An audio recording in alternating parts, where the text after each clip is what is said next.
My area of practice in-house now is really all of the corporate functions, marketing, and governance.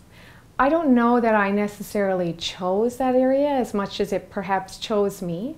When I started in private practice, I sought out a corporate securities practice. But once you enter in-house in a company like Vale, much of what you do touches on every single topic. So my time in-house with Vale has evolved over operations, projects, and now back to corporate marketing and governance, which I find extremely challenging.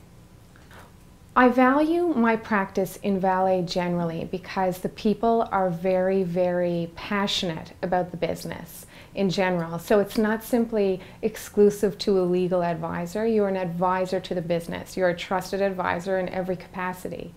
It's extremely challenging. You're dealing with issues all around the world that span many different areas of practice. So I think it's a combination of the complexity along with the sophisticated individuals that I work with both in and outside of the legal team.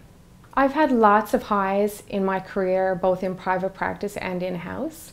I think if I was to choose one high, it would be the work I did in Asia, specifically with our affiliate in Indonesia. Indonesia is the most challenging environment I've ever worked with in my career, both from a political perspective, a cultural perspective, a language perspective, and the regulatory environment is completely unstable and uncertain. So after working there, I really felt like I had accomplished a great deal in wrapping my head around and mastering the issues that I was working with. It's kind of like you do one file in Indonesia, you might touch on every gamut of the law. It's like almost an around the world trip in one file in the legal arena.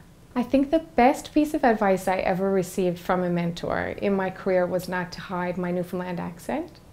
But next to that, it was quite early in my career, I was told that I should always strive for perfection and my standard should always be of excellence. So no matter how small the issue, how big the issue, how junior the person is on the other side or how senior, you should always strive for a standard of excellence in everything that you do.